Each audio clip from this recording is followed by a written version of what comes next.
एक बड़ी खबर भी आ रही है इस वक्त की बड़ी खबर मणिपुर से। मणिपुर में राष्ट्रपति शासन लगा दिया गया है। मुख्यमंत्री बीरेन सिंह के इस्तीफे के बाद ये राष्ट्रपति शासन लगाया। आपको पता ही है कि 9 फरवरी को मुख्यमंत्री बीरेन सिंह ने इस्तीफा दिया था। 1.5 साल हो चुका है, मणिपुर अभी वहां जल रहा है। आप सभी को जय मसीह की। इस वीडियो में बात करने वाले हैं मणिपुर के लेकर के। मणिपुर क्या हो गया? अनाथ हो गया। अनाथ क्यों कह रहा हूं? क्योंकि वहां पे राष्ट्रपति शासन लग गया है। क्योंकि 2 साल से लगातार आप मणिपुर को जलते हुए देख रहे थे।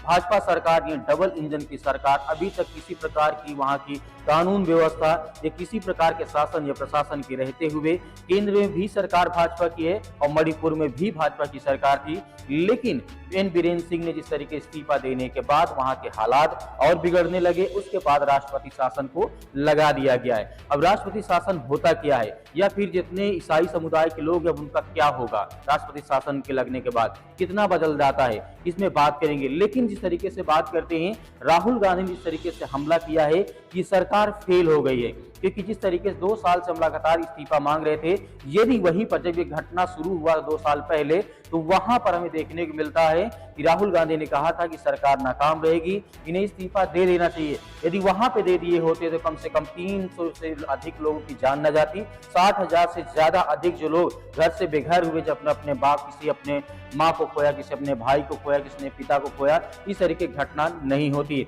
लेकिन केंद्र सरकार और राज्य सरकार अपने ताकत दम पर मतलब चलती रही। लेकिन जिस तरीके से फरवरी में आकर के एन बीरेन सिंह ने क्या दिया, इस्तीफा दे दिया, उसके बाद राष्ट्रपति शासन लग गया है। तो मेरे प्रिय भाइयों ने, हमारे संविधान में एक आर्टिकल होता है जो कि 356 आर्टिकल है। इसके तहत भारत का जो राष्ट्रपति होते हैं वो राष्ट्रपति शासन लगाया जा सकता है। लेकिन यहाँ पे बात कर रहा हूँ कि जब तक राज्य का जो राज्यपाल होता है वो संदेश या चिट्ठी के द्वारा वहां पे लेटर नहीं भेजता राष्ट्रपति के पास, तब तक नहीं लगाया जा सकता है। राज्यपाल ने राष्ट्रपति को एक संदेश, एक चिट्ठी लिखा कि अब हमारे बस का नहीं है, आप इसे यहाँ पे राष्ट्रपति शासन लगाइए और केंद्र सरकार इसकी देखरेख करे। यहाँ पे शांतिपूर्ण बहाल होना चाहिए। लेकिन क्या इससे फायदा होगा? यहाँ पे जितनी घटनाएं घटी, जितनी जाने गई, बहुत सारी ऐसी घटनाएं आप लगातार देखते आ रहे थे। लेकिन आइए आपको न्यूज दिखाना चाहता हूँ, पहले आप इस न्यूज को देखिए। एक बड़ी खबर भी आ रही है इस वक्त की बड़ी खबर मणिपुर से। मणिपुर में राष्ट्रपति शासन लगा दिया गया है। मुख्यमंत्री बीरेन सिंह के इस्तीफे के बाद ये राष्ट्रपति शासन लगाया। आपको पता ही है कि 9 फरवरी को मुख्यमंत्री बीरेन सिंह ने इस्तीफा दिया था। 1.5 साल हो चुका है, मणिपुर अभी वहां जल रहा है और विधानसभा का सत्र होने वाला था। विपक्ष हमलावर हो रहा था।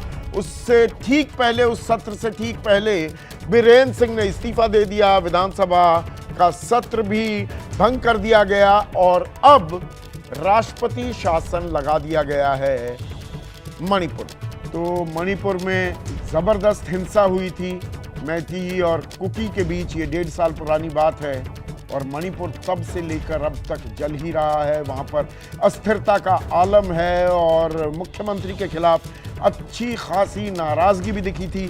उन्हीं की पार्टी के लोग घटक साथ छोड़ते हुए दिखाई भी दिए थे। अब राष्ट्रपति शासन लगा दिया गया है मणिपुर। जिस तरीके से आपने न्यूज को देखा तो आप तो समझ गए होंगे कि राष्ट्रपति पूरा शासन लगाया जा चुका है। जिस तरीके से आपने इस वीडियो को देखा, अभी तक तो आप अच्छी तरीके से समझ गए होंगे। राष्ट्रपति शासन लगने के बाद वहां के क्या हालात ठीक होंगे? क्या ईसाई समुदाय के लोग सुरक्षित रहेंगे? ऐसा नहीं है।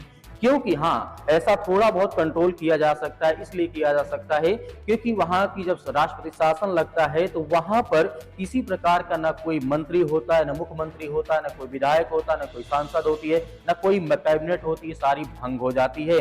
तो वहां पर केवल राज्यपाल और किस तरीके से केंद्र सरकार के पूरे हाथ कंट्रोल में आ जाती है सरकार। मतलब उस राज्य की जितनी शासन प्रक्रिया होगी वो केंद्र सरकार के अंडर में रह करके काम करेगी। हो सकता है कि जल्द से जल्द वहां पे शांति बहाल हो। लेकिन जिस तरीके से जाति व्यवस्था को लेकर के मैतई और कुकी के बीच में जिस तरीके से लगातार ये घटना घटती आ रही थी, दोनों पक्ष में लगातार लड़ाइयां, मारकाट, अनेक प्रकार की बातें हमें देखने को मिलती रहती है। लेकिन शासन प्रशासन से हम यही कहना चाहेंगे, इस तरीके से जिस तरीके जिस तरीके से राज्यपाल ने अपने हाथों में कमान को सौंपी है और केंद्र सरकार ने सौंपा है, तो हम आशा करते हैं कि आने वाले समय में बेहतर होगा, क्योंकि द इंडियन कॉन्स्टिट्यूशन भारतीय की संविधान आर्टिकल 300 इस तरीके 56 के तहत वहां पे राष्ट्रपति शासन को लगाया जा चुका है। अब वहां किसी प्रकार का कोई विधायक, कोई मंत्री या पक्ष या विपक्ष नहीं रहेगा, वहां पे शांतिपूर्ण अब काम हो सकेगा, क्योंकि यह राष्ट्रपति शासन लगता है तो वहां पे पूरी जो ताकत होती है वो फौज को मिल जाती है, प्रशासन को मिल जाती है, पुलिस को मिल जाती है, आर्मी जो कंट्रोल करते हैं, जितने भी जवान होते हैं उनको पूरी फुल छूट दी जाती है। तो ये रहा जानकारी, आपको कैसा लगा है? और जिस तरीके से आप सोचते हैं कि मसीह भाई बहनों का ये सताव बंद हो जाएगा, तो मुझे तो नहीं लगता कि बंद हो जाएगा। आप इस पर विचार क्या रखना चाहते हैं हमें कमेंट बॉक्स में कमेंट करके जरूर बताइएगा। मिलते हैं नेक्स्ट वीडियो में।